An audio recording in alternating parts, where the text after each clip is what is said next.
हरे कृष्ण माता जी। कृष्ण।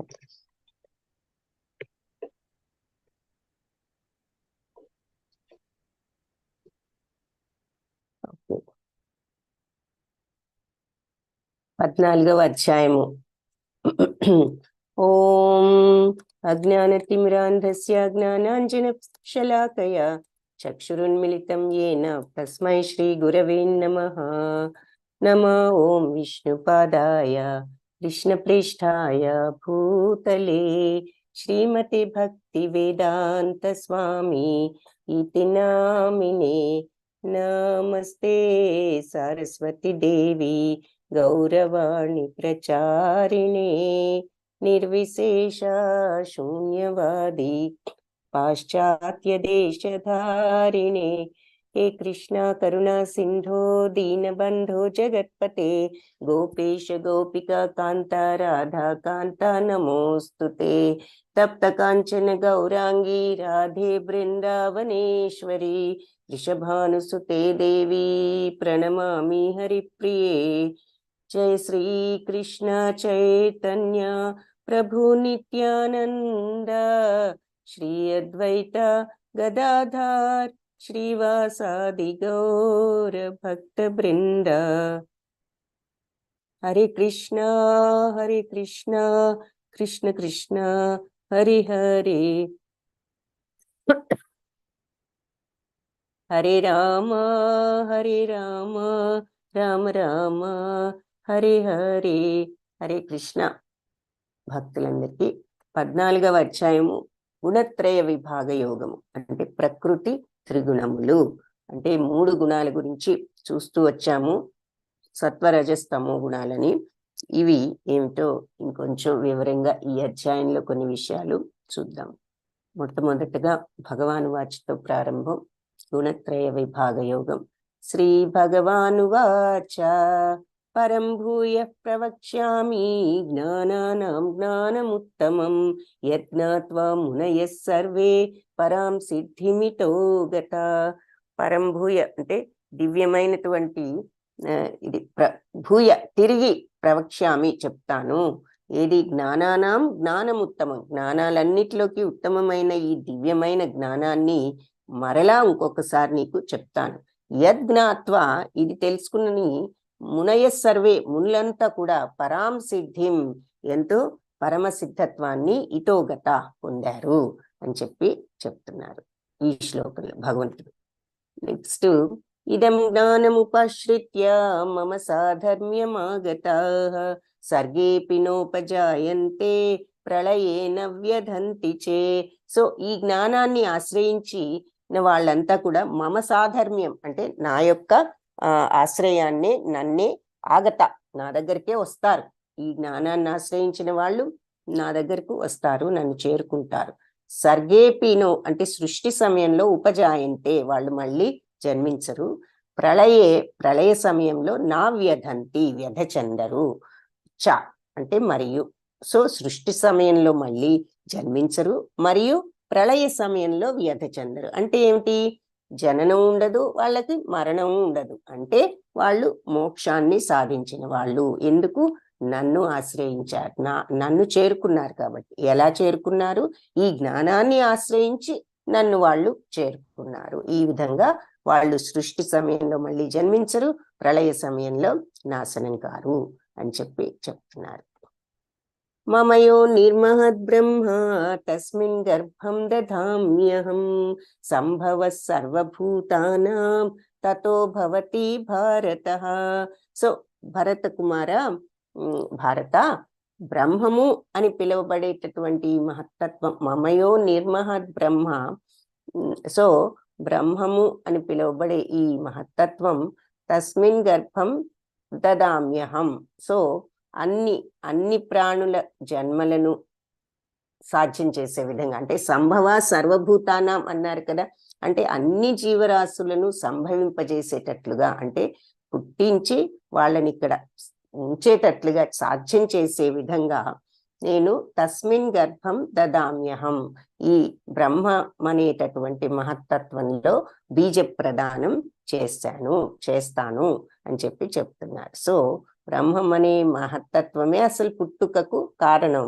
అన్ని ప్రాణుల జననాలను సాధ్యం చేసే విధంగా నేనే ఆ బ్రహ్మం అనే దాంట్లో ఆ మహత్తత్వంలో బీజ ప్రదానం చేస్తాను అని చెప్పి చెప్తున్నారు. సో ఈ చాప్టర్ లో మనకి 27 శ్లోకాస్ ఉన్నాయి. సో మనం ఒక 13 శ్లోకాస్ ఈరోజు చూస్తే నెక్స్ట్ క్లాస్ లో ఇంకొక 13 శ్లోకాస్ ని చూడొచ్చు. సో బ్రహ్మము అనేటటువంటి మహత్తత్వం అని పిలువబడుతోంది. సమస్త జననానికి ఆధారం ఏమిటి అంటే ఈ బ్రహ్మము అనేటటువంటి మహత్తత్వం. సో అయితే ఆ మహత్తత్వంలో ఒక పుట్టడానికి ఒక బీజం అనేది ఉంటేనే ఆ మహత్తత్వం ఇదంతా క్రియేట్ చేయగలుగుతుంది. సో ఎవరు ఆ బీజ ప్రతానం ఈ మహత్తత్వంలో వేసింది, ఎవరు ఆ బీజాన్ని అంటే నేనే అందులో బీజ ప్రదానం చేస్తున్నాను అని చెప్పి చెప్తున్నారు. కాబట్టి ఇక్కడ ఇదే విశ్వంలో జరుగుతున్న సమస్తానికి కూడా ఇక్కడ ఎక్స్ప్లెనేషన్ ఇచ్చారు. ఈ శ్లోకంలో ప్రతిదీ కూడా క్షేత్రం అంటే దేహం అని మనం 13th చాప్టర్ లో చూసాం. క్షేత్రజ్ఞుడు అంటే ఆత్మ. సో ఏదైనా సరే ఈ ప్రపంచంలో ఇక్కడ ఒక ఆకారం అనేది నీకు కనిపిస్తోంది, ఒక స్థితి ఉన్నది దేనికైనా సరే ఈ ప్రపంచంలో అని గనక మనం అనుకున్నట్లయితే, స్థితి ఉన్నటువంటి ఏంటి, కంటికి కనిపిస్తోంది, అది ఇక్కడ ఉన్నది అంటే ఏమిటి, దానికి బయట క్షేత్రజ్ఞుడు అనబడే శరీరం ఉంది, లోపల ఆత్మ క్షేత్రము అనబడే శరీరం బాహ్యంగా ఉన్నది బయటకు, లోపల క్షేత్రజ్ఞుడు అనే ఆత్మ కూడా ఉన్నది. ఈ రెండిటి కలయికతోనే ఏదైనా కూడా సంభవిస్తోంది, స్థితిని కలిగి ఉన్నది అని 13th చాప్టర్ లో చాలా క్లియర్ గా ఒక శ్లోకంలో చెప్తారు. ఈ ప్రపంచంలో నువ్వు చూసేదంతా కూడా ఈ క్షేత్రజ్ఞుల కలయికయే. ఈ క్షేత్రజ్ఞులను అర్థం చేసుకోవడమే జ్ఞానము అని కూడా మనం 13వ అధ్యాయంలో చూసాం. కాబట్టి ఇక్కడ మనకి అన్ని కూడా ఈ మహత్తత్వమే ఆధారం ఈ పుట్టుకకు. అయితే ఆ మహత్తత్వంలో బీజ ప్రదానం లేనిదే ఏది కూడా పుట్టించలేదు. కాబట్టి ఆ బీజ ప్రదానం చేసిన తండ్రిని నేనే ఈ బ్రహ్మం అనే మహత్తత్వంలో అని చెప్తున్నారు. కాబట్టి ఈ విశ్వంలో జరుగుతున్న సమస్తానికి ఇక్కడ ఈ ఒక్క మాటలోనే మనకి ఎక్స్ప్లెనేషన్ దొరుకుతోంది అనమాట.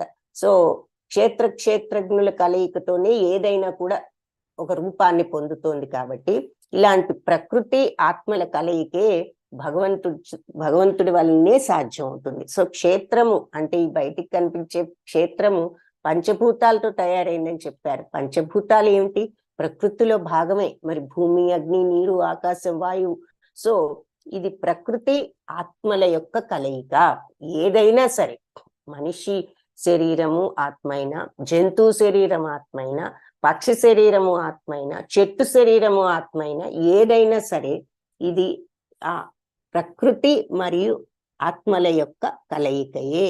అది భగవంతుడి వలననే సాధ్యం అవుతుంది అని చెప్తున్నారు. వాస్తవానికి ఈ మహత్తత్వము విశ్వమంతటికి కూడా సర్వకారణం. మరి అంతే కదా, సమస్త విశ్వానికి కూడా కారణం ఎవరు అంటే ఈ మహత్తత్వం.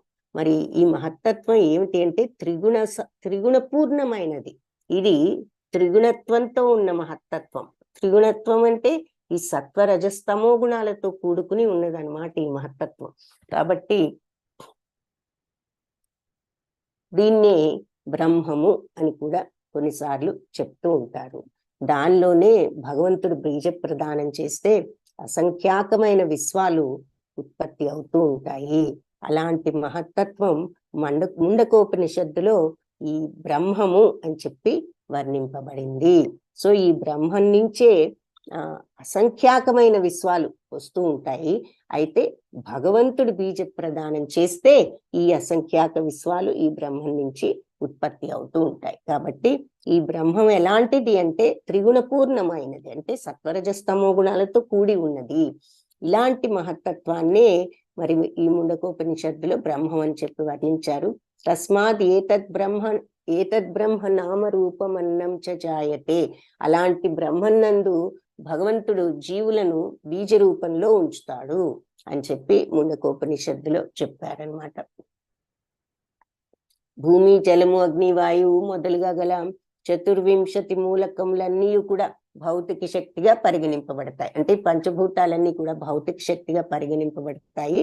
అవే ఈ బ్రహ్మం అనబడే భౌతిక ప్రకృతిని రూపొందిస్తాయి. సో ఈ పంచభూతాలన్నీ కూడా ఒక భౌతిక శక్తిగా ఈ బ్రహ్మము అనేటటువంటి ప్రకృతిని రూపొందిస్తాయి. సో ఈ బ్రహ్మం అనేది దేంతో చేయబడింది అంటే పంచభూతాలతో చేయబడినది. ఇది మనం గోలోక చార్ట్ చూసినప్పుడు కూడా మీకు మహత్తత్వము, పంచభూతాలు ఈ భౌతిక ప్రపంచం చుట్టూ ఉన్నది మనం చూస్తాం. ఒకసారి చూపిస్తాను గోలోక చార్ట్ ని.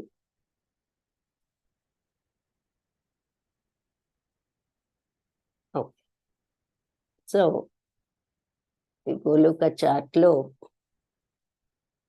ఇక్కడ మరి మహత్తత్వము అన్నారు. దీన్ని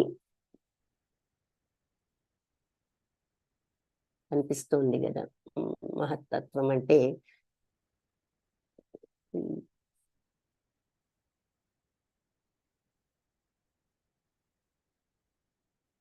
ఇక్కడ ఈ మహత్తత్వం ఇక్కడ మనకు కనిపిస్తుంది. ఇది భౌతిక ప్రపంచము, మహత్తత్వము, ఈ మొత్తం కూడా మహత్తత్వము అని అంటున్నారు. సో ఈ మహత్తత్వంలో మరి 5 లేయర్ మహత్తత్వం పర్సానిఫైడ్ వర్షిప్స్, మహత్తత్వ పర్సానిఫైడ్ వర్షిప్స్ వాసుదేవ. సో ఈ మహత్తత్వం అంతా కూడా ఒక వ్యక్తిగతంగా తీసుకుంటే ఇదంతా కూడా భగవంతుడిని ఆరాధించే మహత్తత్వం. దానిలోనే మరి పంచభూతాలన్నీ కూడా ఉన్నాయి. మరి అహంకారము, ఆ తర్వాత పంచభూతాలు, ఇవన్నీ కూడా మహత్తత్వము. వాసుదేవుడుని ఆరాధిస్తే మరి అహంకారం అనేది సంకర్షణుణ్ణి ఆరాధిస్తుందని, ఈతర్ అంటే వాయువు అనిరుద్ధ ఆరాధిస్తుంది. అంటే భగవంతుల్లో ఇవన్నీ రకరకాల ఆయన రూపాలు. మరి వాయువు ప్రద్యుమ్నుణ్ణి ఆరాధిస్తే, అగ్ని సూర్యనారాయణుణ్ణి వర్షిప్ చేస్తుంది, ఆరాధిస్తుంది. నీరు మత్స్య అంటే మత్స్యావతారాన్ని ఆరాధిస్తుంది. ఆ తర్వాత భూమి వరాహ అవతారాన్ని ఆరాధిస్తుంది అని చెప్పి. ఎందుకు మరి వరాహ అవతారంలోనే భగవంతుడు భూమాతని హిరణ్యాక్షుడి నుంచి రక్షించాడు కాబట్టి. సో ఇలా అంటే ఇవి ఒక వ్యక్తిగా తీసుకుంటే ఈ పంచభూతాలు ఒక్కొక్కటి, ఈ మహత్తత్వాన్ని కూడా వ్యక్తిగా తీసుకుంటే ఇవి వేటి కింద పనిచేస్తాయి, వేటిని ప్రభువుగా చూస్తాయి, వేటిని ఆరాధిస్తాయి, ఎవరిని ఆరాధిస్తాయి అనేది ఇక్కడ చెప్తున్నారు. సో ఈ మహత్తత్వం ఎవరి కింద పనిచేస్తుంది అంటే భగవంతుడు వాసుదేవుడి కింద.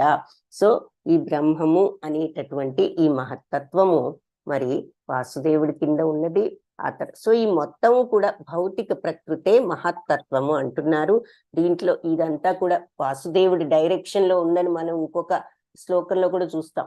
దాంట్లో ఉన్న అహంకారం అనబడేది సంకర్షణుణ్ణి, అలాగే మరి ఆకాశమేమో అనిరుద్ధుణ్ణి, వాయువేమో ప్రద్యుమ్నుణ్ణి, అగ్నేమో సూర్యనారాయణుణ్ణి, నీరేమో మరి మత్స్యావతారాన్ని, భూమి వరాహ అవతారాన్ని అని చూపిస్తున్నారు. సో ఇది ఎందుకు చూసాము అంటే మరి మహత్తత్వం అనేది భౌతిక ప్రకృతి కాబట్టి అలాంటి ఇక్కడ చెప్పారు కదా, అలాంటి బ్రహ్మంలో భగవంతుడు బీజ రూపంలో ఉంచుతాడు జీవులందరినీ. భూమి, జలము, అగ్ని, వాయువు ఇవన్నీ ఈ 4 అంశాలు కూడా మూలకాలన్నీ కూడా భౌతిక శక్తిగా పరిగణింపబడతాయి. అవే మహద్బ్రహ్మము అనబడే ఈ భౌతిక ప్రకృతిని రూపొందిస్తాయి అని చెప్పారు. కాబట్టి ఇక్కడ మళ్ళీ చూస్తున్నాం, ఈ పంచభూతాలు ఇవన్నీ కలిపే ఈ మహత్తత్వము అనే దానిని రూపొందిస్తున్నాయి. కాబట్టి ఈ మహత్తత్వంలో ఉన్నవి ఏమిటి అంటే ముందుగా మనకి ఈ పంచభూతాలన్నీ కూడా దాన్ని ఏర్పరుస్తున్నాయి. ఈ మహత్తత్వానికి లేయర్స్, మరి అంచెలంచెలుగా ఇవి పొరలుగా ఈ మహత్తత్వాన్ని అవి సమకూరుస్తున్నాయి అన్నమాట. అది ఇక్కడ చెప్తున్నారు. సో ఇవన్నీ కూడా అంశాలు పొరలుగా ఈ భౌతిక శక్తిని అవి ఫామ్ చేస్తున్నాయి. భౌతిక శక్తి ఇలా ప్రకృతిగా మారటానికి ఇవన్నీ కూడా కలిసి ప్రకృతిగా ఒక ఆకారంగా మారింది. ఈ శక్తి, ఈ ప్రపంచం, ఈ భౌతిక ప్రపంచం ఇవన్నీ కూడా అందుకని భౌతిక శక్తిగా పరిగణింపబడతాయి. అవే మహద్బ్రహ్మము అనబడేటటువంటి ఈ భౌతిక ప్రకృతిని రూపొందిస్తాయి. అంతే కదా. మరి ఇవన్నీ ఇలా ఉండబట్టి ఈ మహత్తత్వము అనేటటువంటి ప్రకృతి రూపొందించబడింది. ఎలా రూపొందించబడింది అంటే వీటన్నిటితో అగ్ని, నీరు, భూమి, వాయువు, ఆకాశం ఇవన్నీ కలిసి ఈ భౌతిక ప్రకృతి అనేటటువంటి ఈ మహత్తత్వాన్ని రూపొందించాయన్నమాట.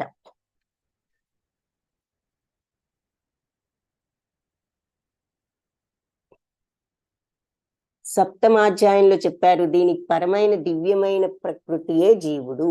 ఇదంతా కూడా భగవంతుడి భౌతిక శక్తి, మహత్తత్వం అంతా ఆయన శక్తియే.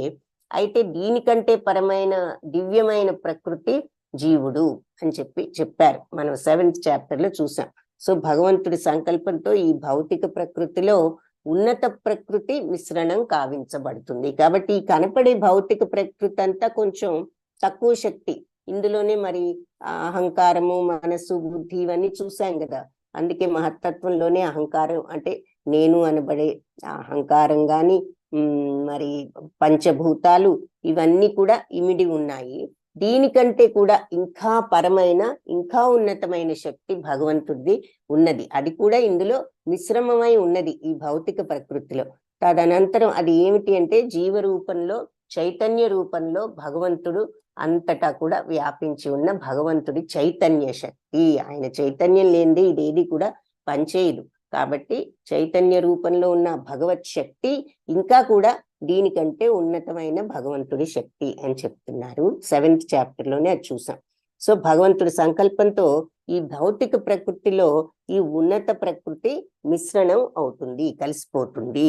సో ఈ కనపడే ఈ భౌతిక మహత్తత్వం అనే ఈ భౌతిక ప్రకృతిలో మనకు అసలు జీవము చైతన్యం లేనిదే ఏం పని చేస్తుంది? ఊరినే ఆకారం ఉంటుంది కానీ. సో లోపల ఆకారం కాదు, లోపల పరమాత్మ చైతన్యం అనేది భగవంతుడి యొక్క ఉన్నత శక్తి. దీని అంతట్లో కూడా ఉంది. ఎక్కడ చూసినా చైతన్యం ఉంది ఈ భౌతిక ప్రకృతిలో. ప్రతి దానిలో, ప్రతి కణంలో, ప్రతి యాటంలో ఉన్నది. కాబట్టి ప్రతిదీ కూడా ప్లానెట్స్ నుంచి చీమ వరకు అన్ని పనిచేస్తున్నాయి అంటే భగవంతుడి చైతన్య శక్తి ప్రతి దానిలో ఉండబట్టే ఆ గ్రహాల దగ్గర నుంచి చిన్న చీమ వరకు అన్ని కూడా పని చేయవలసిన విధానంలో పనిచేస్తున్నాయి. కాబట్టి అది ఆయన యొక్క ఆ చైతన్యం భగవంతుడి యొక్క ఉన్నత శక్తి. సో ఈ భౌతిక ప్రకృతి ఉన్నది అంటే ఇదంతా కూడా మరి భగవంతుడి యొక్క ఆ బాహ్య శక్తి మరియు ఉన్నత శక్తి అయిన చైతన్యంతో కలిసి ఉండబట్టే ఆ మిశ్రమంతో పనిచేస్తోంది అని చెప్తున్నారు. ఆ మిశ్రమం కాబట్టి భగవంతుడి సంకల్పంతో ఈ భౌతిక ప్రకృతిలో ఈ ఉన్నత ప్రకృతి కూడా మిశ్రమం అయినది, కలిసిపోయింది. తదనంతరం ఆ తర్వాత జీవులందరూ కూడా ఈ భౌతిక ప్రకృతిలో జన్మిస్తారు. సో భగవంతుడు ఆ సంకల్పంతో ఆయన ఈ భౌతిక ప్రకృతిని సృష్టించి ఆ తర్వాత చైతన్యం అంతటా వ్యాపింప చేసిన తర్వాత ఈ జీవులందరూ కూడా పుడతారు అని చెప్తున్నారు అన్నమాట.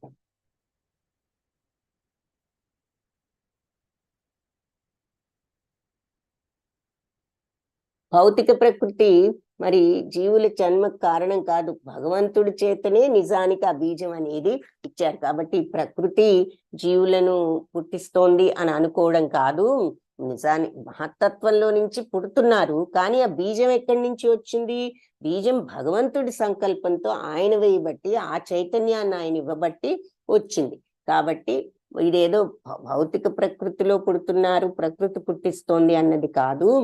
భగవంతుడే బీజం ఇవ్వబట్టి వాళ్ళు ఈ ప్రకృతిలో ఇదంతా కూడా జరుగుతోంది అని చెప్తున్నారు. కాబట్టి ప్రతి జీవి కూడా పూర్వజన్మ కర్మలను అనుసరించి ఈ ప్రకృతి చే సృష్టింపబడిన రకరకాల దేహాలను పొందుతాం. అంతే కదా, ఇది మనం చూసాం.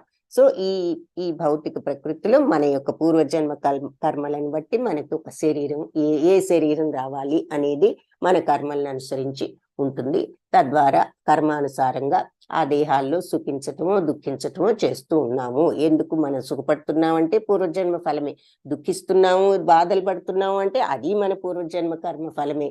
కాబట్టి ఈ భౌతిక జగత్తులో జీవులన్నీ కూడా జీవుల జననానికి, వ్యక్తీకరణకు భగవంతుడే కారణము అని చెప్పి మళ్ళీ చెప్తున్నారు. సో శ్లోకం మళ్ళీ ఒకసారి చూస్తే మీనింగ్, బ్రహ్మము అని పిలువబడే మహత్తత్వం సమస్త జగానికి కూడా ఆధారంగా ఉన్నది.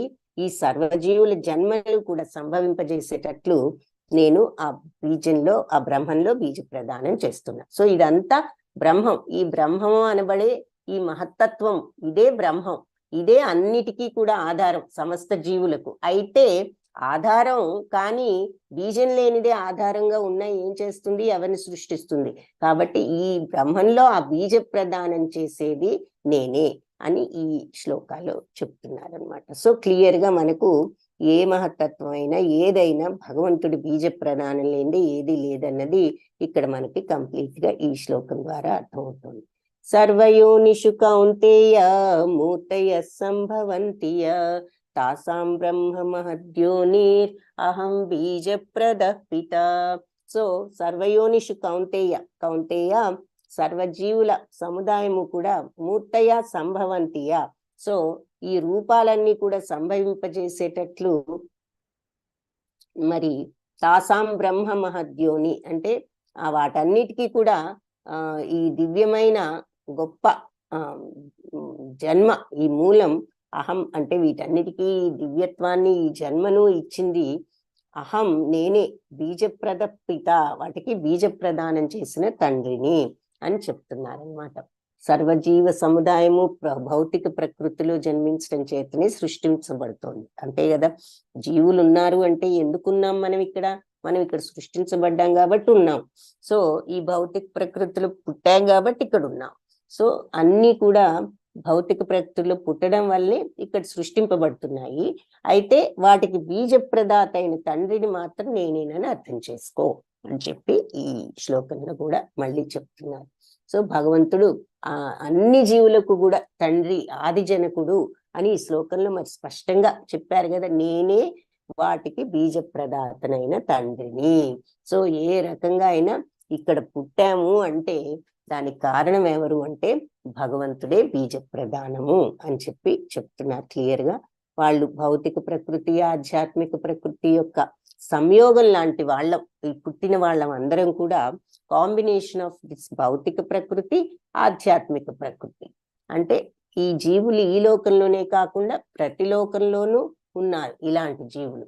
అంతే అత్యంత ఉన్నతమైన బ్రహ్మలోకంలోనూ ఉన్నారు. సర్వత్రా నిలిచి ఉన్న అట్టి జీవులు భూమి అందును, జలమునందును, అగ్ని అందును స్థితిని కలిగి ఉన్నారు. సో అంతటా ఉన్నారు ఈ జీవులు అంటున్నారు. ఈ ఉద్భవాలన్నిటికీ అంటే ఇలా అన్నిట్లోనూ ఈ పుట్టడాలు, ఈ జన్మకు కారణం తల్లి వంటి ప్రకృతి మరియు శ్రీకృష్ణుని బీజ ప్రదానాలే కారణము. సో ఈ మహత్తత్వము ఒక తల్లి ప్రకృతి అనుకుంటే భౌతిక ప్రకృతి, అందుకే ప్రకృతి మాత అనే మాట వింటూ ఉంటాం. సో తల్లి అని ఈ ప్రకృతిని గనక, ఈ మహత్తత్వాన్ని మనం అనుకున్నట్లయితే ఇందులో మరి బీజ ప్రదానం చేసే తండ్రి భగవంతుడే అని చెప్పి చెప్తున్నారు. సో ఈ ఉద్భవాలన్నిటికీ అంటే ఈ పుట్టే వాళ్ళన్నిటికీ తల్లి ఎవరు అంటే ప్రకృతి అయితే భగవంతుడే బీజ ప్రదానం, శ్రీకృష్ణుని బీజ ప్రదానాలే కారణం.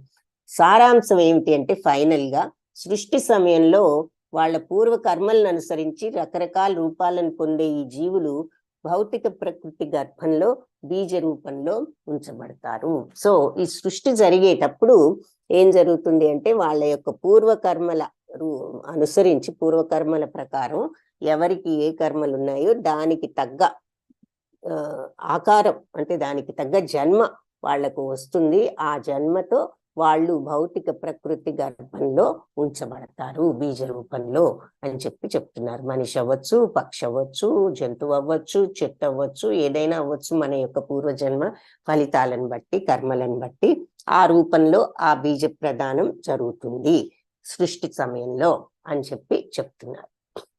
సత్వం రజస్తమా ఇతి గుణ ప్రకృతి సంభవ నిబధ్నంతి మహాబాహో దేహే దేహినమవ్యయం. సో ఈ సత్వరజస్తమో గుణాలు, 3 గుణాలు ఉంటాయి ఈ ప్రకృతిలో, మనం చూసాం.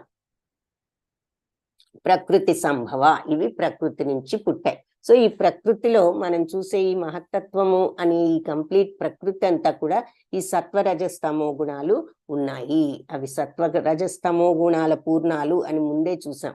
ఇక్కడ మళ్ళీ చెప్తున్నారు, ఈ భౌతిక ప్రకృతి సత్వరజస్తమో గుణాలనే 3 గుణాలతో నిండి ఉంది. కాబట్టి నిబధ్నంతి మహాబాహో, అంటే బద్ధుడైపోతున్నాడు, బంధిస్తుంది. మహాబాహో దేహంలో దేహినం, జీవుడిని, అవ్యయం నిత్యమైన ఈ ఆత్మను అని చెప్పి చెప్తున్నారు. సో నిత్యుడు, భౌతిక ప్రకృతి 3 గుణాలతో ఉంటుంది. నిత్యుడైన జీవుడు అంటే ఆత్మ ఈ ప్రకృతితో సంపర్కాన్ని పొందినప్పుడు ఈ గుణాలచే బందీ అవుతాడు. సో ఎప్పుడైతే ఈ పవిత్రమైన సచ్చిదానంద తత్వమైన ఆత్మ ఈ భౌతిక ప్రపంచంలోకి వచ్చిందో వెంటనే ఈ 3 గుణాలతో కాంటాక్ట్ లోకి వచ్చి ఈ గుణాలతో బందీ అయిపోతాడు. ఆ నిత్య సత్య తత్వమైన సచ్చిదానంద తత్వాన్ని మర్చిపోయేటట్లు చేస్తుందన్నమాట ఈ భౌతిక ప్రకృతిలో ఉన్న ఈ సత్వరజస్తమో గుణాలు. వాటితో కాంటాక్ట్ లోకి రాగానే అది మర్చిపోతాం.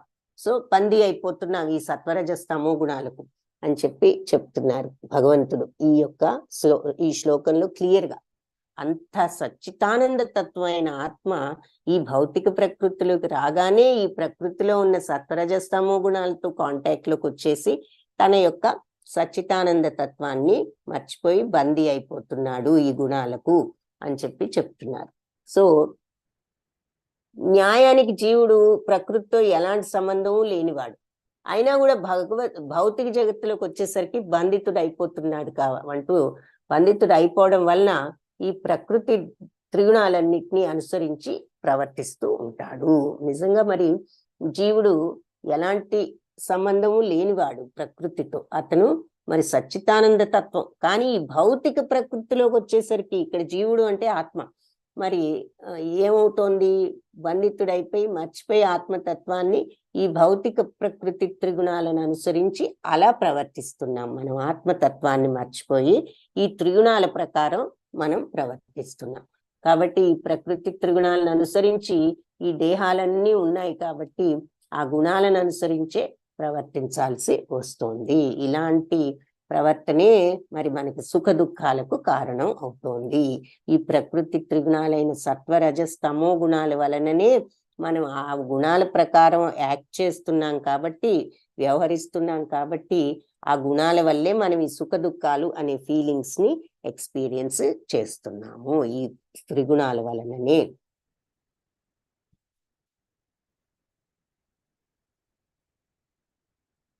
అది సో ఇక్కడ భగవంతుడు మరి భౌతిక ప్రకృతిలో ఆయన బీజ ప్రదానం చేస్తున్నారు అని చెప్పి చెప్తున్నాం. బ్రహ్మదేవుడు సృష్టించినా కూడా అదంతా భగవంతుడి యొక్క బీజ ప్రదానాన్ని ఆయన ఆ పని చేస్తున్నారు. బ్రహ్మము అని పిలిచినా కూడా అది మహత్తత్వము, దాన్ని బ్రహ్మం అని అంటున్నారు. సో అందులో భగవంతుడే బీజ ప్రదానం చేస్తున్నారు. సో ఇక్కడ అన్నిటికీ నేనే బీజ ప్రదానం చేసే తండ్రిని అని మళ్ళీ క్లియర్ గా చెప్పారు. ఏ రకమైన ఆకారంలో పుట్టినా సరే మన యొక్క కర్మానుసారం మనకి ఏ జన్మ వచ్చినా సరే దానికి ఆకారము, దానికి బీజ ప్రదానం భగవంతుడి వల్లే జరిగింది. సత్వరజస్తమం ఈ 3 కూడా ప్రకృతి సంభవాలు. ఈ 3 గుణాలు ఈ దేహదారి మరి 3 గుణాలకు బందీ అయిపోతున్నాడు ఈ ప్రకృతిలోకి రాగానే అని చెప్పి చెప్తున్నారు. సో ఈ గుణ ప్రభావాలు ఎలా ఉంటాయో కూడా మనం చూస్తాం. ఏది తెల్లవారుజామున లేవడం, సత్వగుణంలో ఉంటే, రజోగుణంలో ఉంటే ఆలస్యంగా లేవడం, మరి తమో గుణంలో ఉంటే సగం రోజు అయిన తర్వాత లేవడం, తర్వాత లేచిన తర్వాత ఏం చేస్తారు అంటే సత్వగుణం వాళ్ళు మరి కొంత ఆధ్యాత్మిక సాధన భగవంతుడి మీద మనస్సును పెట్టి జపం గాని నామజపం గాని భగవంతుడి ధ్యానం గాని చేయడం జరుగుతుంది. మరి రజోగుణంలో ఉంటే మరి ఇలా శరీరం కోసం మనం వ్యాయామాలు చేయడం అది తప్పని కాదు. శరీరాన్ని కూడా క్షేత్రజ్ఞుడు క్షేత్రం కాబట్టి శరీరాన్ని కూడా సరిగ్గానే చూడాలి. కాకపోతే ముందు ఆధ్యాత్మిక దృష్టి లేకుండా ఎంతసేపు ఈ భౌతిక దృష్టే ఉన్నది. ఈ కనపడే శరీరము, కనపడే ప్రకృతి మీదే దృష్టి ఉండటం, దానికి సంబంధించిన పనులే చేసుకోవడమే రజోగుణం, కోరికలు. సో తమో గుణం ఇంకా అసలు ఎంతసేపటికి లేకపోవటం, లేచిన తర్వాత కూడా ఏ పని చేయకుండా ఉండటాన్ని తమో గుణంగా చూపిస్తున్నారు. ఎలాంటి పుస్తకాలు అంటే మరి సత్వగుణం ఉన్న వాళ్ళు కొంచెం ఆధ్యాత్మిక పుస్తకాలు, భగవంతుని గురించి, భాగవతం, భగవద్గీత ఈ తెలుసుకునే ప్రయత్నంలో ఉంటారు. మరి రజోగుణంలో ఉన్న వాళ్ళు ఎంతసేపు వాళ్ళు భూప్రపంచంలో వాళ్ళ కోరికలు తీర్చుకోవడానికి ఉపయోగపడే విషయాలు మాత్రమే తెలుసుకోవాలనుకుంటారు. తమో గుణంలో ఉన్న వాళ్ళు మాయా సాహిత్యం, కల్పితాలు ఎంతసేపు ఆ మాయలోనే ఉంటూ ఉంటారు అని చెప్పి ఉపయోగం లేని పుస్తకాలు చదువుతూ ఉంటారని చెప్తున్నారు. ఇంకా నిద్రపోవడం కూడా మరి సత్వగుణంలో ఉన్న వాళ్ళు త్వరగా పడుకుని త్వరగా లేవడం, రజోగుణం ఉన్న వాళ్ళు ఆలస్యంగా పడుకుని ఆలస్యంగా లేవడం, తమో గుణం ఉన్న వాళ్ళు సగం రాత్రి అయిపోయిన తర్వాత పడుకుని సగం రోజు అయిపోయిన తర్వాత లేవడం. సత్వగుణం అనేది మరి ఎంతో పాజిటివ్గా శుద్ధమైనది, మరి మనకి ఆనందాన్ని, ఆహ్లాదాన్ని ఇచ్చేది దివ్యమైన గుణం అయితే, రజోగుణం మరి కంట్రోలింగ్, అంటే రకరకాల మిక్స్డ్, ఒక్కొక్కసారి మంచి, ఒక్కొక్కసారి చెడు, తర్వాత స్వార్థం, ఎక్కువ కోరికలు, విపరీతమైన కోరికలతో ఉండే మనస్తత్వం, అది ఎక్కువ మానవులు ఎక్కువ మంది ఈ రజోగుణంలోనే ఉంటారని చెప్తూ ఉంటారు. ఇంకా తమో గుణం ఉన్నది అంటే ఇక నెగిటివ్, అన్ని కూడా నెగిటివ్ గానే చూడటం, అన్ని తప్పుగానే, మరి ఏది కూడా శుద్ధత్వం లేకుండా ప్రతి దానిలో తప్పులు వెతకడం, మరి రాక్షస ప్రవృత్తి, అంటే అవతల వాళ్ళ మీద కోపము, అసూయ, ద్వేషము, అరిషడ్ వర్గాలన్నీ కలిగి ఉండటం, కామక్రోధ లోభ మోహ మద మాత్సర్యాలు, మరి ఎప్పుడూ ఏదో బాధలో ఉన్నట్లే ఫీల్ అవుతూ ఉండటం. సో 6వ శ్లోకంలో అందుకని ఏం చెప్తున్నారు ఈ గుణాల గురించి? తత్ర సత్వం నిర్మలత్వాత్ ప్రకాశకమనామయం సుఖ సంజ్ఞేన బధ్నాతి జ్ఞాన సంజ్ఞేన చానఘ. సో అనఘ అంటే పాపరహితుడా. సత్వగుణంలో మిగిలిన 2 గుణాల కంటే కూడా పవిత్రమైనది కాబట్టి సత్వగుణం ఇది ప్రకాశవంతమై మనిషిని పాప ఫలితాలన్నిటి నుంచి కూడా విముక్తుణ్ణి చేస్తాయి. సో సత్వగుణం ఈ రజోగుణం, తమో గుణం కంటే పవిత్రమైనది కాబట్టి ఇది ప్రకాశవంతమై మనుషుల్ని పాపాలన్నిటి నుంచి విముక్తి చేస్తుంది. ఆ గుణంలో ఉన్న వాళ్ళు సుఖభావన చేతను, జ్ఞానభావన చేతను బద్ధులవుతారు. సో సత్వగుణంలో కూడా బద్ధులయ్యే ఛాన్స్ ఉన్నది. మంచితనం ఉండి, సుగుణాలన్నీ ఉండి వాళ్ళు పాపాలన్నిటి నుంచి విముక్తులు అవుతారు. కానీ జన్మ నుంచి విముక్తులు అవ్వరు, జనన మరణ చక్రం నుంచి. ఎందుకు? సుఖభావన చేతను, జ్ఞాన భావన చేతను బద్ధులయ్యే ఛాన్స్ ఉన్నది అని చెప్తున్నారు. సుఖభావన అంటే ఏమిటి అంటే భౌతిక ప్రకృతితో బద్ధులయ్యే జీవులు రకరకాలుగా ఉంటారు. వాళ్ళలో ఒకళ్ళు సుఖంగా ఉన్నట్లుంటారు, ఇంకొకళ్ళు ఏదో పని చేసే వాళ్ళలాగా ఉంటారు, ఇంకొకళ్ళు ఏమో ఏమీ చేయలేని వాళ్ళలాగా ఉంటారు.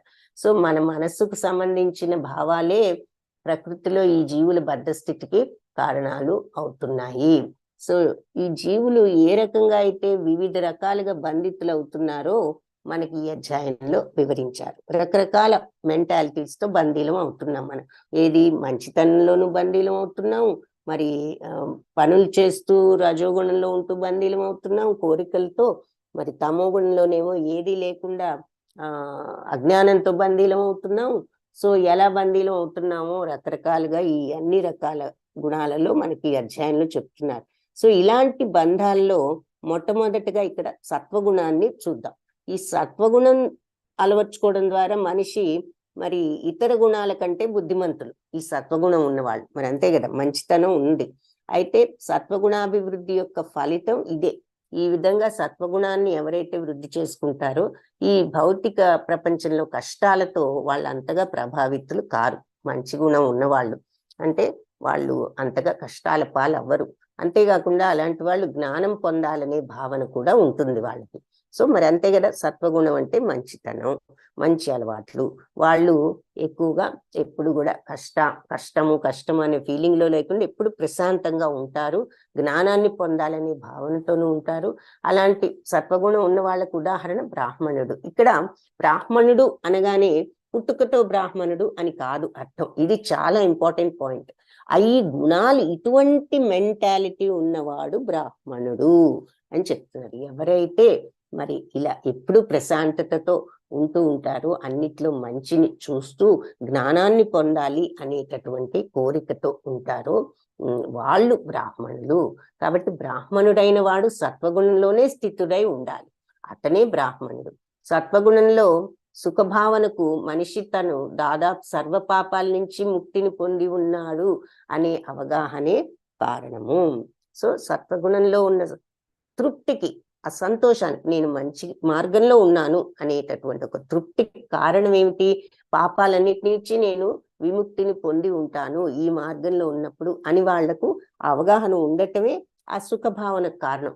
నేను మంచి మార్గంలో ఉన్నాను, నేను అన్ని మంచి పనులే చేస్తున్నాను, కాబట్టి నేను ఏ పాపానికి గురి కావడం లేదు అనేటటువంటి ఒక తృప్తి, ఆ భావన, ఆ అండర్స్టాండింగ్ ఉంటుంది. కానీ వాస్తవానికి వేద జ్ఞానం ప్రకారం సత్వగుణం అనగా ఉన్నతమైన జ్ఞానం మరియు అధికతరమైన సుఖభావం అని అర్థం.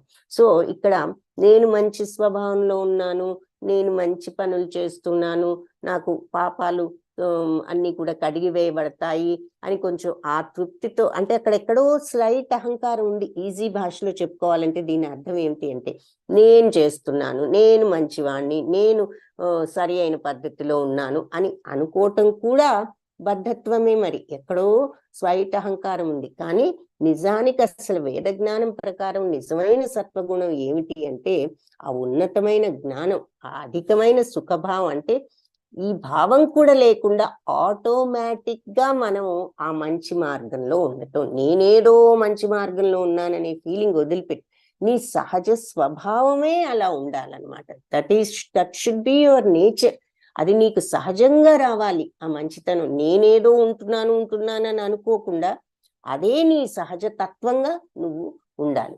కాకపోతే మరి వచ్చిన చిక్కేమిటంటే, జీవుడు ఈ సత్వగుణంలో స్థితుడవగానే ఇంకేముంది, నేను జ్ఞానాభివృద్ధి చెందాను, ఇతరుల కంటే కూడా నేను మంచి మార్గంలో ఉన్నాను అని అనుకుంటూ ఉంటాం. మనము ఇలాంటి మార్గంలో ఉండి మంచి పనులు చేస్తున్నాం కరెక్టే, కానీ ఆ ఫీలింగ్ తో ఉంటున్నాం, నేను ఎంత మంచి మార్గంలో ఉన్నాను, అందరూ అలా లేరు, నేను వాళ్ళకంటే నేను ఉన్నాను అంటే ఎక్కడో ఆ ఫీలింగ్ న్యాచురల్ గా లేదు. అది నీ సహజ స్వభావం, నువ్వు అలా ఉండటమే నీ స్వభావం అనేటట్టుగా లేకుండా నేనేదో ఉంటున్నాను అనే స్వభావంతో ఉంటున్నాను.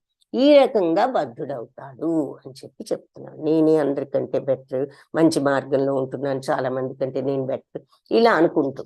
సో ఈ రకంగా బద్ధుడవుతున్నాడు. సో విజ్ఞాన శాస్త్రవేత్తలు, తత్వజ్ఞులు దీని చక్కటి ఎగ్జాంపుల్స్. ఎందుకంటే వీళ్ళిద్దరూ కూడా వాళ్ళకున్న నాలెడ్జ్ తో గర్వపడుతూ ఉంటారు.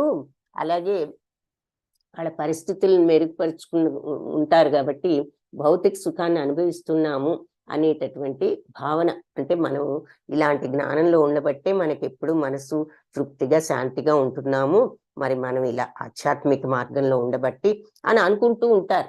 సో ఆ రకమైన ఫీలింగ్ కూడా ఉన్నది అంటే ఎక్కడో అబద్ధత్వం వస్తుంది. సో ఎలా ఉండాలి ఆ నిజమైనటువంటి ఆధ్యాత్మిక ఫీలింగ్ అంటే, నీ సహజ స్వభావం. నేనేదో గొప్ప మార్గంలో ఉన్నాను అనుకోవద్దు. అది ఇది నాకు నార్మల్, అదే నీ నిజమైన తత్వం అనేటటువంటి ఫీలింగ్. నేనేదో గొప్ప మార్గంలో ఉన్నాను అనుకోవద్దు, అసలు మన తత్వమే అది అనేటటువంటి సహజంగా నీకు ఆ ఫీలింగ్ ఉండాలి. అది ఇలా అలా కాకుండా వాళ్ళు అలా ఫీల్ అవ్వబట్టి నేను మంచి మార్గంలో ఉన్నానని ఇలాంటి సుఖతత్వం వాళ్ళని భౌతిక ప్రకృతిలో సత్వగుణంలో కూడా బంధిస్తోంది. సో సత్వగుణంలో ఉండటం వల్ల మంచి మార్గంలో ఉన్నాను, నాకు పుణ్యం వస్తుంది అని ఆకర్షింపబడిన వారు ఆ గుణంలో వర్తించుట, అందులో ఆకర్షణ ఉన్నంత వరకు ఏదో ఒక దేహాన్ని స్వీకరింపవలసే వస్తుంది. సో ఆ గుణంలో ఉంటూ నేను మంచి మార్గంలో ఉన్నాను, మరి నేను మంచి పనులు చేస్తున్నాను అని అనుకుంటూ అలా ఉన్నంత వరకు కూడా, నేను చేస్తున్నాను అనే ఫీలింగ్ ఉన్నంత వరకు కూడా నీకు సహజంగా మంచితనం అనేది నీ స్థితి అనే ఫీలింగ్ లో లేకుండా మంచివాణ్ణి, నేను చేస్తున్నాననే ఫీలింగ్ ఉన్నంత వరకు ఏదో ఒక దేహాన్ని స్వీకరించాల్సే వస్తుంది. సో ముక్తి ఇంకా అప్పుడే రాదు. నువ్వు ఆ ఫీలింగ్ ఉన్నంత వరకు నువ్వు మంచితనంలో ఉన్నా కూడా తత్కారణంగా ముక్తికి, ఆధ్యాత్మిక జగత్తుకు పొందటానికి వాళ్ళకి అవకాశం లేదు. తత్వవేత్తగా, విజ్ఞాన శాస్త్రవేత్తగా లేదా కవిగా మళ్ళీ ఈ జీవుడు అవకాశాన్ని పొందినా జనన మరణం అనే పరిస్థితుల్లోనే చిక్కుకుంటాడు. సో అతను మళ్ళీ మళ్ళీ జన్మ ఎత్తుతాడు, ఫిలాసఫర్ గా గాని, తత్వవేత్తగా, విజ్ఞాన శాస్త్రవేత్తగా, సైంటిస్ట్ గా, అంటే ఈ జ్ఞానంతో ఇలా కవిగా, లేదంటే ఇలా అవకాశాలు పొందుతాడు. కానీ జనన మరణ చక్రంలోనే ఉంటూ ఉంటాడు ఈ ఫీలింగ్ ఉన్నంత వరకు. కానీ భౌతిక శక్తి యొక్క మాయ కారణంగా మనిషి అలాంటి జీవితం సౌకర్యమే అని అనుకుంటూ ఉంటాడు. ఇంకా భౌతిక శక్తి మాయలోనే ఉన్నాడు కాబట్టి అతను ఆ జీవితం బాగుంది అని అనుకుంటూ ఉంటాడు. సో సత్వగుణంలో ఉంటూ ఆ జీవితం పట్ల ఆకర్షితుడు అవుతున్నాడు. ఇలా నేను మంచి మార్గంలో ఉన్నాను, నేను మంచి చక్కగా తత్వవేత్తను, అందరికీ విషయాలు విశదీకరించి పుణ్యాన్ని సంపాదిస్తున్నాను, మంచితనంతో ఉన్నాను అనుకుంటూ ఆ రకమైన తన యొక్క స్థితికి ఆకర్షితుడు అవుతున్నాడు. కాబట్టి అదే స్థితి మళ్ళీ మళ్ళీ పొందుతూ ఉంటాడు.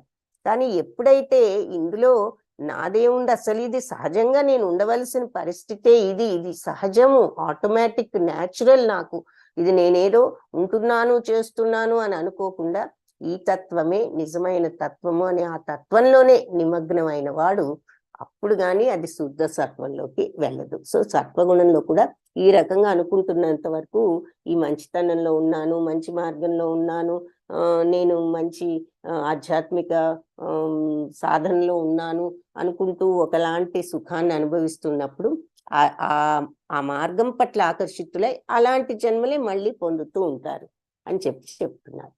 రజోరాగాత్మకం విద్ధి తృష్ణ సంజ్ఞ సముద్భవం తన్నిబధ్నాతి కౌంతేయ కర్మ సంజ్ఞేన దేహినం. రజోరాగాత్మకం బుద్ధి, ఈ రజోగుణం రాగాత్మకం అంటే కామం నుంచి పుట్టినటువంటి బుద్ధి అని తెలుసుకో. విద్ధి తృష్ణ అంటే ఆశ, సంగ సముద్భవం ఆశా సంపర్కం వలన పుట్టింది, కామం వలన, ఆశలు అంటే కోరికల వలన పుట్టిందంట ఈ రజోగుణం, కామం మూలాన ఆశల వల్ల. సో తన్నిబధ్నాతి అది బంధించి వేస్తుంది కౌంతేయ, కర్మ సంజ్ఞేన ఎందులో బంధిస్తుంది, కామ్యకర్మల సంపర్కంతో ఈ దేహినం ఈ దేహధారిని బంధించి వేస్తుంది అని చెప్తున్నారు. సో అపరిమితమైన కోరికలు ఆకాంక్షల వలన రజోగుణం సంభవిస్తుంది. దీని కారణంగా జీవుడు కామ్యకర్మలచే బద్ధుడవుతాడు. సో కుంతిపుత్ర బంధించేస్తుంది కామ్యకర్మలతో అని చెప్తున్నారు. సో స్త్రీ పురుషుల నడుమ ఆకర్షణ రజోగుణ లక్షణం అంటున్నారు. అలాగే స్త్రీ పురుషుల ఎడ ఆకర్షణ కలిగి ఉండటం, పురుషుడు స్త్రీ ఎడ ఆకర్షణ అన్నది రజోగుణం. ఇలాంటి రజోగుణం అధికమైనప్పుడు మనుషుడు భౌతిక ఆనందాభిలాషుడై ఇంద్రియ సుఖాన్ని అనుభవింపగోరుతాడు. అలాంటి ఇంద్రియ సుఖం కొరకు రజోగుణంలో ఉన్న వాళ్ళు సంఘంలోను దేశంలోను గౌరవాన్ని మరియు చక్కని ఇల్లు, భార్య, సంతానం కలిగి సుఖ సంసారాన్ని కోరుకుంటూ ఉంటారు. ఇవన్నీ రజోగుణం నుంచి పుట్టినవే. ఇలాంటి విషయాలకై ప్రాకులాడినంత కాలం అతడు అధికంగా శ్రమించవలసి వస్తుంది. కాబట్టి రజోగుణంలో ఉన్నవాడు కర్మఫలాల ఎడ రతుడై ఉండి ఆ కర్మలచే బంధితుడగునని ఇక్కడ స్పష్టంగా చెప్పబడింది. మరి గౌరవాన్ని నిలుపుకోవడం కోసం వీళ్ళందరి కోసం కర్మఫలాల్లో నిమగ్నుడు అవుతూ ఉంటాడు. దీనిని బట్టి భౌతిక ప్రపంచం అంతా కూడా ఇంచుమించుగా రజోగుణంలోనే ఉన్నదని చెప్పవచ్చు. రజోగుణం దృష్ట్యా నవనాగరికత అభివృద్ధి చెందినట్లు పరిగణింపబడినా కూడా మనం ఏదో ఈ సివిలైజేషన్ అంతా రజోగుణం వల్లే పెరిగింది అని అనుకున్నాం. వాస్తవానికి సత్వగుణ అభివృద్ధియే ప్రగతి అని పరిగణింపబడును. నిజానికి సత్వగుణమే ప్రగతి. ఆ రకంగా అంటే రజోగుణం కోరికల వల్ల ఇవన్నీ కూడా మరి సంభవించాయి ఈ ప్రపంచంలో. ఈ మనుషులు అవి ఇవి కావాలనుకుని సాధించడానికి రకరకాలుగాను. కానీ నిజానికి సత్వగుణమే ప్రగతి. ఇదివరకు పూర్వంలో అలాగే భావించారు సత్వగుణం అనే ప్రగతిని. కానీ సత్వగుణంలో ఉన్న వాళ్ళకి ముక్తి లేదంటే ఇక రజోగుణంలో బద్దులైన మాట వాళ్ళ గురించి ఇంకా వేరుగా చెప్పేదేముంది. సత్వగుణంలోనే ముక్తి రాదు, నేను మంచి మార్గంలో ఉన్నాను అనే సుఖభావంలో వాళ్ళు అనుకుంటూ ఉంటే అదే ముక్తి రానప్పుడు ఇంకా రజోగుణంలో ఉన్న వాళ్ళకి ఇంకా ముక్తి వస్తుందని ఇంకేం చెప్తాము ఈ కోరికలతో నిండి ఉన్న వాళ్లకు అని చెప్తున్నారు. ఈ కోరికలన్నీ కూడా రజోగుణం వల్ల సంభవిస్తున్నాయి. తమస్త్వజ్ఞానజం విద్ధి మోహనం సర్వదేహినాం ప్రమాదాలస్య నిద్రాభిస్తన్నిబధ్నాతి భారత. సో అయితే రజోగుణంలో ఇక్కడ శ్లోకంలో ఏం చెప్పారంటే అపరిమిత కోరికలు ఆకాంక్షల వల్ల రజోగుణం సంభవిస్తోంది. దీని కారణంగా జీవుడు కామ్యకర్మలచే బద్ధుడవుతున్నాడు. కాబట్టి కోరికలు పెరిగిపోయినప్పుడు అపరిమితం, ఆ మాట కూడా ఇంపార్టెంట్. అంటే లెక్కలేనన్ని అన్లిమిటెడ్ గా కోరికల మీద కోరికలు వస్తూ ఉంటే ఇక మరి మనం కామ్యకర్మల్లో ఆ కోరికల్లో వలయంలో చిక్కుకుపోయి ఇంకా అవి తీర్చుకోవడానికి కష్టాలు పడుతూ ఉంటాము.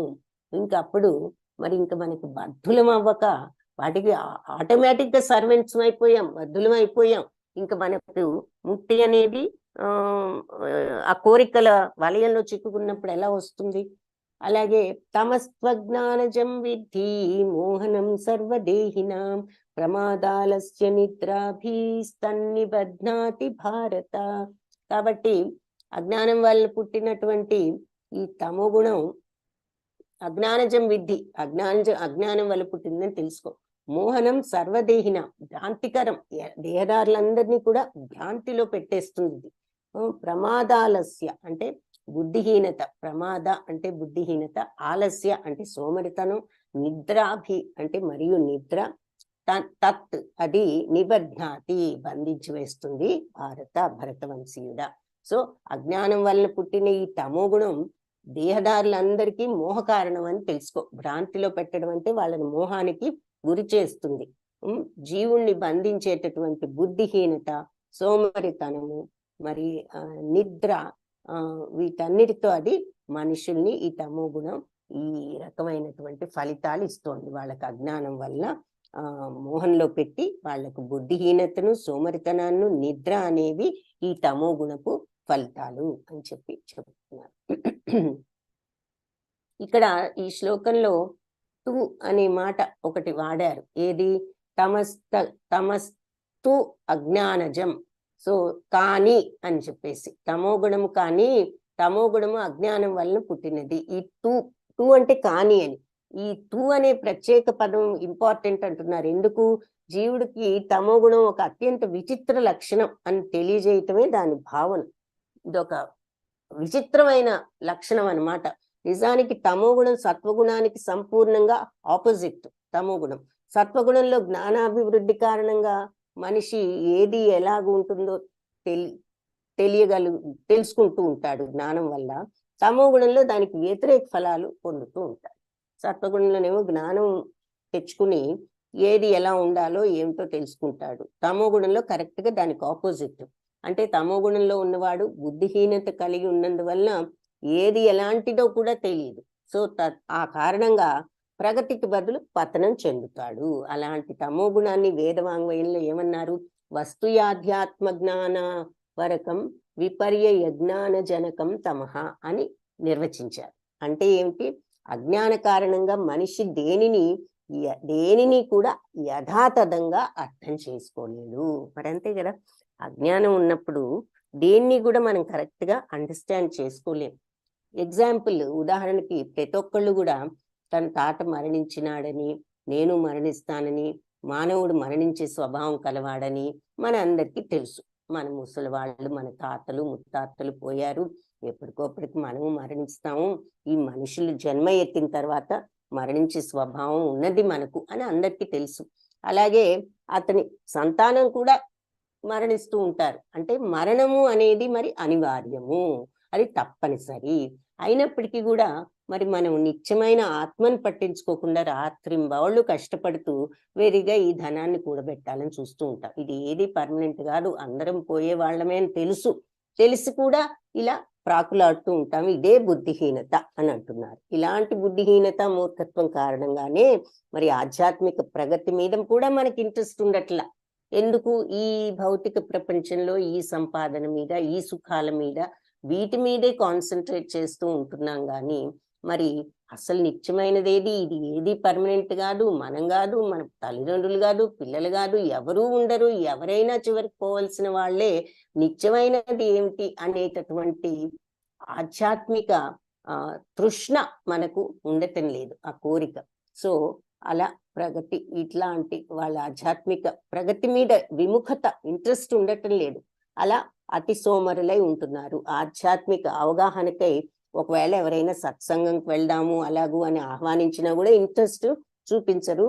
అలాంటి వాళ్ళు రజోగుణంలో ఉన్న మనుషులకు గల క్రియాశీలత్వాన్ని సైతం కనీసం రజోగుణంలో ఉన్న వాళ్ళు కోరికలు తీర్చుకోవడానికి పనులన్నీ చేస్తూ ఉంటారు. వీళ్ళు అది కూడా లేదు, ఒకలాంటి భ్రమలో కూర్చుని కనీసం పనులు కూడా చేయరు, అవసరమైన దానికంటే ఎక్కువగా నిద్రపోవడం, అది కూడా తమోగుణ లక్షణం.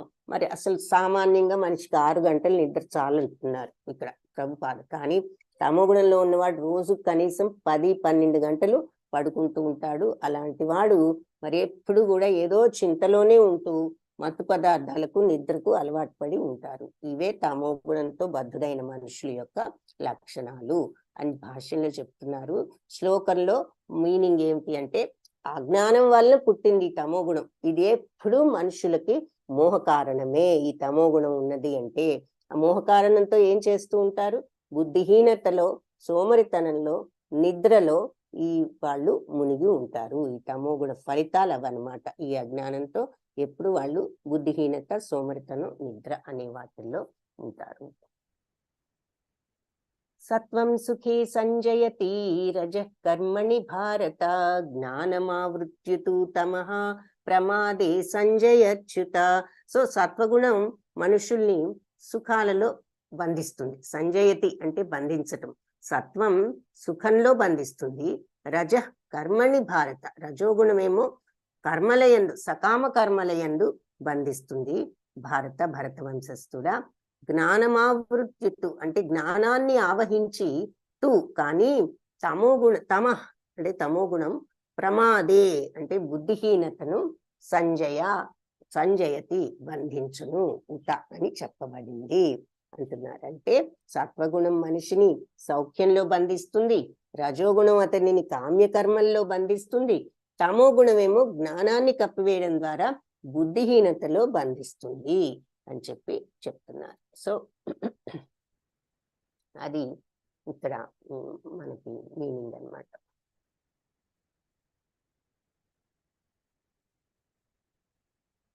సౌఖ్యంతో నేను మంచి మార్గంలో ఉన్నాను అంటూ అలా ఫీల్ అవుతూ ఆ రకంగా బంధిస్తుంది. రజోగుణం ఏమో ఈ కోరికలు తీర్చుకునే పనుల్లో బిజీగా ఉంటూ అలా బంధిస్తుంది. తమో గుణం ఏమో జ్ఞానాన్ని కంప్లీట్ గా కప్పివేసి బుద్ధిహీనతతో బంధించేస్తుంది అంటున్నారు. సో ఈ తత్వవేత్తలు, విజ్ఞానవేత్తలు, ఈ గొప్ప ప్రొఫెసర్లు కానీ జ్ఞాన రంగంలో నియుక్తులై వాళ్ళు చాలా సంతృప్తితో ఉంటారు. మరి నేను చాలా మంచి మార్గంలో ఎంతో విద్యను ఆర్జించి ఇలా ఉంటున్నానని సత్వగుణంలో ఉంటున్న వాళ్ళు వాళ్ళ కర్మలచే గాని జ్ఞాన సముపార్జనతే గాని ఎప్పుడు తృప్తి అంటే మంచి మార్గంలో ఉన్నాను తృప్తుడై ఉంటారు. ఆ రకంగా బందీలవుతారు. రజోగుణంలో వాళ్ళు కామ్య కర్మల్లో రతులై శక్తి అనుసారం ధనాన్ని కూడబెట్టుకుంటూ అలాంటి ధనాన్ని సత్కార్యం కోసం వినియోగించడానికి కొన్నిసార్లు వైద్యశాలలు, హాస్పిటల్స్, ధర్మ సంస్థలకి దానం ఇస్తూ కర్మల్ని చేస్తూ ఉంటాడు. ఇలాంటి కర్మలన్నీ రజోగుణంలో ఉన్న వారి లక్షణాలు. ఇక తమో గుణంలో ఉన్న వాళ్ళ లక్షణాలు జ్ఞానమే, మొత్తం వాళ్ళ జ్ఞానమే కప్పివేయబడి ఉండి వాళ్ళు ఇక ఏది చేసినా అతనికి గాని వేరే వాళ్ళకి గాని మేలు చేసే పనులు ఏది కూడా వాళ్ళు చెయ్యలేరు అజ్ఞానంతో ఉంటూ అని మళ్ళీ ఒకసారి చెప్తున్నారు. సో సత్వగుణం మనిషిని సుఖంలో బంధిస్తుంది, రజోగుణం కామ్యకర్మలతో బంధిస్తుంది, తమో గుణం జ్ఞానాన్ని కప్పివేసి బుద్ధిహీనతతో బంధిస్తుంది. సో 3 గుణాలు బంధిస్తాయి. కాకపోతే బంధిస్తాయి అంటే అర్థం ఏమిటి? 3 గుణాల్లో ఉన్నా కూడా మళ్ళీ జన్మ వస్తుంది. కాకపోతే సత్వగుణంలో ఉంటే నీకు మంచి జన్మ వస్తుంది ఎప్పుడు అని చెప్తున్నారనమాట. కంప్లీట్ మోక్షం లేదు ఈ 3 గుణాల్లో కూడా అని మనకి ఇక్కడ అర్థం అవుతుంది. రజస్తమశ్చాభిభూయ సత్వం భవతి భారత, రజసత్వం తమశ్చైవ తమస్సత్వం రజస్తథా. రజోగుణము తమోగుణము చ మరియు కూడా భూయ అంటే అతిభూయ, అభిభూయ అంటే అతిక్రమించి సత్వం అంటే సత్వగుణం భవతి భారత ప్రబలం అవుతుంది. సో రజస్తమ గుణాలను అతిక్రమించి సత్వగుణం ప్రబలం అవుతుంది. రజసత్వం తమశ్చైవ అలాగే రజోగుణం సత్వగుణాన్ని తమోగుణం అధిగమించవచ్చు. అలాగే తమో గుణాన్ని సత్వగుణాన్ని రజోగుణం కూడా అధిగమించవచ్చు. అంటే కొన్నిసార్లు రజస్తమో గుణాలను జయించి సత్వగుణం ప్రబలమవుతూ ఉంటుంది. కొన్నిసార్లు రజోగుణం సత్వరజస్తమో గుణాలను జయిస్తుంది. ఇంకా కొన్నిసార్లు తమో గుణం సత్వరజో గుణాలను చేస్తుంది. ఈ రకంగా గుణాలన్నీ కూడా ఆధిపత్యం కోసం సదా పోటీ పడుతూ ఉంటాయి అని చెప్తున్నారు ఈ శ్లోకంలో. సో సత్వగుణం ఇందాకేం చూసాం, సత్వం సుఖం సుఖే సంజయతి అంటే సత్వగుణం మరి సుఖాలలో బంధిస్తుంది. రజ కర్మని భారత, రజోగుణం కర్మ చేసే కర్మలతో బంధిస్తుంది. జ్ఞానమావృత్యతు తమః, కానీ జ్ఞానాన్ని కప్పివేసి తమో గుణం మరి ఈ బుద్ధిహీనతలో బంధించి వేస్తుంది అని ఇందాకటి శ్లోకం. అలాగే ఇప్పుడు రజోగుణం కొన్నిసార్లు రజస్తమో గుణాలను అణిచి సత్వగుణం ఆధిపత్యం చెలాయిస్తుంది. ఇంకా కొన్నిసార్లు సత్వతమోని అణిచి రజోగుణం ఆధిపత్యం, ఇంకా కొన్నిసార్లు తమో గుణం సత్వరజస్తమో గుణాలను ఓడిస్తుంది. ఈ విధంగా ఆధిపత్యం కోసం 3 గుణాలు ఎప్పుడు పోటీ పడుతూ ఉంటాయి. సో మనసును ఈ 3 గుణాలు ఇలా పట్టి లాగుతూ ఉంటాయి అన్నమాట, మా వైపుకురా మా వైపుకురా. అందుకే మనకు ఒక్కొక్కసారి కొంచెం మంచి ఆలోచనలు కలుగుతాయి, ఒక్కొక్కసారి చెడు ఆలోచనలు కలుగుతాయి, ఒక్కొక్కసారి తమో గుణం అజ్ఞానంతో కూడా ఉంటూ ఉంటాము. సో ఈ 3 గుణాలు ఇలా పోటీ పట్టి మనస్సును లాగుతూ ఉంటాయి అని చెప్పి ఈ శ్లోకంలో చెప్తున్నారు.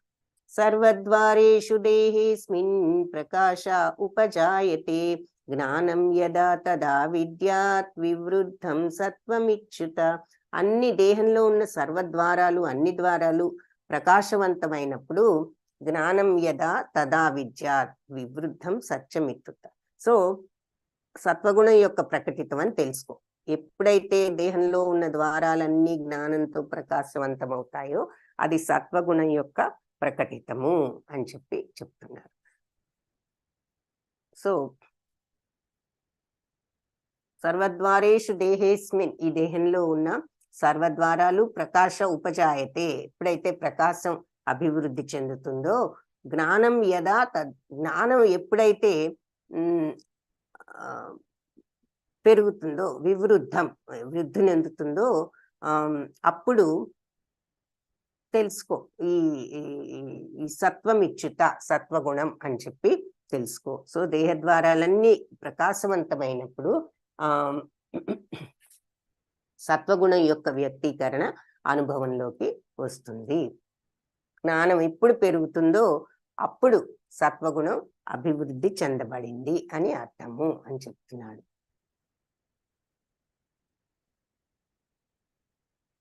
సో దేహానికి మరి 2 కళ్ళు 2 చెవులు అంటే నవరంధ్రముల కాయం అని చెప్పారు కదా, మరి 2 నాసిక అంధ్రాలు, 2 నోరు, జననాంగాలు 2, 9 ద్వారాలు ఉన్నాయి. ఈ 9 ద్వారాల్లో ప్రతిదీ కూడా సత్వగుణ లక్షణాలతో ప్రకాశవంతమైనప్పుడు మనిషి సత్వగుణంలో వృద్ధి చెందాడని మనం అండర్స్టాండ్ చేసుకోవచ్చు. అలాంటి సత్వగుణంలో మనిషి విషయాలను నిజమైన దృక్పథంతో, వాస్తవ దృక్పథంతో చూస్తాడు, వింటాడు, స్వీకరిస్తాడు. అన్నీ కూడా అంటే ఏది అయినా కరెక్ట్ అయిన మార్గంలో తీసుకుంటాడు. దేన్ని కూడా తప్పుగా అర్థం చేసుకోకుండా ఉన్నది ఉన్నట్లుగా అతను వినగలడు, చూడగలడు, స్వీకరించగలడు. ఆ విధంగా అతడు అంతర్బాహ్యాల్లో శుద్ధుడు కాగలడు. అంటే ప్రతి ద్వారంలో కూడా ఆనందము, సౌఖ్య లక్షణాలు వృద్ధి చెందుతాయి. అదే సత్వగుణం యొక్క వాస్తవ నిజమైన స్థితి అని చెప్తున్నారు. సో జ్ఞానంతో ప్రకాశవంతమైనప్పుడు అన్ని ద్వారాలు అంటే మన యొక్క సెన్సెస్ అన్నీ కూడా మంచి మార్గంలో, కళ్ళు, ముక్కు, చెవు, నోరు అన్ని చూపిస్తున్నారు, జననాంగాలు. సో అన్నీ కూడా మంచి మార్గంలో ఉన్నప్పుడు అది సత్వగుణం ప్రకాశితం. సింపుల్ మాటల్లో చెప్పాలంటే వాళ్ళు మరి అన్ని ద్వారాలు ప్రకాశవంతం అంటే కళ్ళు చెడుని చూడవు, నోరు చెడుని పలకదు, మరి చెవులు చెడును వినవు, విన్నా కూడా పట్టించుకోవు. అలాంటి స్థితిలో అదొక చిన్న example. So every part of the body, senses అన్ని కూడా పవిత్రంగా ఉంచుకోవడం సత్వగుణం. లోభ ప్రవృత్తిరారంభ కర్మణామశమస్పృహ రజస్యేతాని జాయంతే వివృద్ధే భరతర్షభ. సో భరతవంశ శ్రేష్ఠుడా, రజోగుణం వృద్ధి చెందినప్పుడు లోభం, కామ్యకర్మం, తీవ్రయత్నం, అణచసాధ్యంగాని కోరిక, తపన అనే లక్షణాలు వృద్ధి చెందుతాయి. ఇక్కడ రజోగుణం గురించి వివరంగా చెప్తున్నారు. ఇంతకుముందు సత్వగుణం ఎలా అన్ని రంధ్రాలను కూడా ప్రకాశవంతం చేస్తుందో చూసాము, అది సత్వగుణం. అయితే రజోగుణం పెరిగినప్పుడు ఈ లోభం అంటే దురాశ, ఇంకా ఇంకా కావాలి అనే ఆశ. ఇక కామ్యకర్మ ఎంతసేపు ఆ పనుల్లో, ఆ ఆశలు కోరికలు తీర్చుకోవడానికి బిజీగా పనుల్లో తీవ్ర యత్నము, అణుచుకోవటానికి సాధ్యం కానంత కోరిక, తపన. మరి అంత కోరికలు ఉన్నప్పుడు ఎంత తపన ఉంటుంది. ఇవన్నీ ఇలాంటి లక్షణాలన్నీ కూడా పెరిగిపోతాయి అని చెప్పి ఈ శ్లోకంలో చెప్తున్నారు. అప్రకాశో ప్రవృత్తిశ్చ ప్రమాదో మోహ ఏవచ తమస్యేతాని జాయంతే వివృద్ధే కురు నందన. అప్రకాశ అంటే అంధకారం, ప్రకాశవంతానికి ఆపోజిట్ అన్నమాట. ప్రవృత్తి, అప్రవృత్తిశ్చ అంటే ప్రవృత్తి అంటే చేసే తత్వం, అప్రవృత్తి అంటే సోమరితనం, చేయకుండా ఉండటం. ప్రమాదో చ అంటే మరియు, ప్రమాద అంటే బుద్ధిహీనత, మోహము, ఏవచ ఇవన్నీ కూడా నిశ్చయంగా తమో గుణానికి ఏతాని ఇవి జాయంతే పుట్టాయి, జాయంతే అంటే పుడతాయి, వ్యక్తమవుతాయి, వివృద్ధే వృద్ధి నొందుతాయి కురునందన, కురువంశజుడైన అర్జున. సో తమో గుణం వృద్ధి చెందినప్పుడు మరి అంధకారము, సోమరితనము, మరి బుద్ధిహీనత, మోహము, భ్రాంతి అనేవి వ్యక్తమవుతాయి అని చెప్పి మళ్ళీ ఇక్కడ ఈ 3 గుణాల గురించి చెప్తున్నారనమాట. సో సత్వగుణం, అలాగే మరి రజోగుణం పెరిగినప్పుడు లోభము, కామ్యకర్మల కోసం తీవ్ర ప్రయత్నం, అదుపులేని కోరికలు, అత్యాశ పెరుగుతాయి. మరి తమో గుణం పెరిగినప్పుడు అజ్ఞానము, సోమరితనం, నిర్లక్ష్యం, మోహం ఇవన్నీ తమో గుణానికి లక్షణాలు. సో అజ్ఞానం, సోమరితనం, నిర్లక్ష్యం, మోహం అంటే ఏది మంచి ఏది చెడు తెలియని భ్రాంతిలో ఉండటం. అందుకే ఇలా చెడు అలవాట్లకు కూడా గురవటం జరుగుతుంది. సో సత్వగుణం గనక ఎక్కువగా ఉన్నప్పుడు మరి ఇలా మంచి మార్గంలో భగవంతుడి పట్ల ఆధ్యాత్మిక జ్ఞానాన్ని సంపాదించాలనే మార్గంలో ఉంటూ ఉంటారు. మరి ఆహ్లాదకరంగా ఉంటారు, పోట్లాటలు లేకుండా ఉంటారు. అదే రజోగుణంలో ఉన్నప్పుడు మరి కామ, క్రోధం, లోభము, తీవ్ర ప్రయత్నం, అణుచుకోలేని కోరికలు, తపనలతో ఉంటారు అన్నది చూసాము. తమో గుణం ఉన్నప్పుడు ఇక అంధకారం, సోమరితనం, బుద్ధిహీనత, భ్రాంతి, సో అవి అన్ని కూడా తమో గుణంలో ఉంటూ ఉంటాయి అన్నది ఇక్కడ కొన్ని ఎగ్జాంపుల్స్ చూపిస్తున్నారు. యదా సత్వే ప్రవృద్ధే తు ప్రళయం యాతి దేహభృత్ తదోత్తమ విధాం లోకాన్ అమలాన్ ప్రతిపద్యతే. సత్వగుణంలో ఉండి మరణించిన వాడు మహర్షుల యొక్క ఉన్నత పవిత్ర లోకాలను పొందుతాడు. సత్వగుణంలో ఉన్నవాడు బ్రహ్మలోకము, జనలోకము, ఉన్నత లోకాలను పొంది అక్కడ దేవ సౌఖ్యాలను అనుభవిస్తూ ఉంటాడు. మరి మనం ఇక్కడ గోలోకాచార్య చూసాం. బ్రహ్మలోకము, జనలోకము ఇవన్నీ చూస్తున్నాం. జనలోకం అంటే ప్రజాపతులు ఉండేది అది, తర్వాత మరి బ్రహ్మలోకము, ఇలాంటి గొప్ప గొప్ప లోకాల్లోకి వెళ్తాడు సత్వగుణంలో ఉన్నవాడు. సో అక్కడ దేవ సౌఖ్యాలను అనుభవిస్తాడు. ఈ శ్లోకంలో అమలాన్ అన్న మాట ఇంపార్టెంట్ అంటున్నాడు. ఇక్కడ అన్నారు కదా, అమలాన్ ప్రతిపద్యతే అంటే పవిత్రమైనది పొందుతాడు అని. ఈ లోకంలో రజస్తమో గుణాల నుంచి విడివడి ఉన్నాయి. ఎందుకంటే ఈ లోకాలలో రజోగుణం, తమో గుణం లేవు, ఓన్లీ సత్వగుణమే ఉన్నది. కాబట్టి అతను ఆ లోకాలకి వెళ్తాడు. ఎందుకు అంటే ఆ లోకాలు రజస్తమో గుణాలు లేని ప్లేస్ కాబట్టి. కలుష భరితమైన ఈ భౌతిక జగంలో సత్వగుణమే అత్యంత పవిత్రమై ఉన్నది. ఈ కలుషంతో నిండిపోయింది కదా ఈ భౌతిక జగం అంతా. ఈ మూడిట్లో కూడా అంటే ఈ సత్వరజస్తమ గుణాల్లో కూడా సత్వగుణమే పవిత్రమైనది. కాబట్టి భిన్న జీవుల కొరకు భిన్న లోకాలు ఏర్పాటు చేయబడి ఉన్నాయి. రకరకాల జీవుల కోసం రకరకాల లోకాలు ఏర్పాటు చేయబడ్డాయి భగవంతుడు. కాబట్టి సత్వగుణంలో ఉండి మరణించిన వాళ్ళు మహర్షులు, మహాభక్తులు ఉండే లోకాల్లోకి వెళ్తారు అని చెప్తున్నారు. అది ఇక్కడ మనం చూస్తున్నాం. సో ఎవరైతే సత్వగుణంలో ఉండి మరణిస్తారో వాళ్ళు జ్ఞానులు ఉండే పవిత్ర లోకాలకు, అంటే రజోగుణం, తమోగుణం లేని ప్లేసుల్లోకి వెళ్తారు. అంటే ప్రజాపతులు, బ్రహ్మలోకాల్లోకి వెళ్తారు. రజసి ప్రళయం గత్వా కర్మ సంగిషు జాయతే తథా ప్రలీనస్తమసి మూఢయోనిషు జాయతే.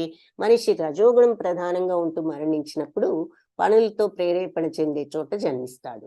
తమోగుణ ప్రభావంతో ఉండి మరణించినప్పుడు జంతు జాతులలో పుడతాడు. సో మరి సత్వగుణంలో ఉంటే ఉన్నత లోకాల్లోకి వెళ్తారు. రజోగుణంలో ఉంటే మళ్ళీ పనులు ప్రేరణతో ఉండే చోట. ఇంకే పనులు ప్రేరణ ఎక్కడ ఉంటుంది? ఈ భూ ప్రపంచంలోనే ఉంటుంది కామ్యకర్మలు చేయడం. కాబట్టి ఈ కోరికల కోసం పనులు చేయటం, కోరికలు తీర్చుకోవడానికి. కాబట్టి మళ్ళీ భూలోకంలో పుడతారు రజోగుణం ప్రధానంగా మరణించినప్పుడు. తమోగుణ ప్రభావంతో మరణించినప్పుడు జంతు జాతులలో పుడతారు అని చెప్పి చెప్తున్నారు. సో అది 15th శ్లోక. సో మరి ఆత్మ మనిషి స్థాయిని పొందిన తర్వాత తిరిగి పతనం చెందదు అని కొందరు అనుకుంటాం. ఒకసారి హ్యూమన్ లైఫ్ వచ్చిన తర్వాత ఇంకా మనకి అన్ని జన్మల తర్వాత హ్యూమన్ జన్మ వచ్చింది, మానవ జన్మ, ఇంతే మనం మనుషులుగానే స్థిరపడతాం అనుకుంటాం. కానీ అది కరెక్ట్ కాదంటున్నారు. అలాంటి భావన సరికాదు. ఈ శ్లోకాన్ని అనుసరించి తమోగుణం గనక వృద్ధిపరచుకుంటే మళ్ళీ జంతు రూపానికి పతనం చెందే అవకాశం ఉన్నది. ఆ స్థితి నుంచి పరిణామ సిద్ధాంతం ద్వారా మానవ జన్మను పొందటానికి జీవుడు తనను తాను ఉద్ధరించుకోవాలి. కాబట్టి మానవ జన్మ పట్ల నిజంగా శ్రద్ధ ఉన్న వాళ్ళు సత్వగుణాన్నే వాళ్ళు అవలంబించి ఫాలో అవుతూ సత్సాంగత్యంలో గుణాలను అధిగమించి కృష్ణ భక్తి భావనలో నిలవాలి. ఇదే మానవ జన్మ యొక్క లక్ష్యం. లేకపోతే మనిషి మళ్ళీ తిరిగి మానవ జన్మనే పొందుతాడనే హామీ ఏది కూడా లేదు అని చెప్తున్నారు. సో అందుకని సత్వగుణంలో ఉంటే ఉన్నత లోకాలకు, రజోగుణంలో ఉంటే మళ్ళీ భూలోకంలో, తమో గుణంలో ఉంటే జంతు రాజ్యాల్లో పుడతారు అని చెప్తున్నారు. సో ఇంతటితో ఈరోజు క్లాస్ ఎండ్ చేసి మళ్ళీ రేపు నెక్స్ట్ శ్లోకం తర్వాత నెక్స్ట్ క్లాస్ లో మిగిలింది కంప్లీట్ చేద్దాం. వాంఛాకల్పతరుభ్యశ్చ కృపా సింధుభ్యేవ చ పతితానాం పావనేభ్యో వైష్ణవేభ్యో నమో నమః. హరే కృష్ణ.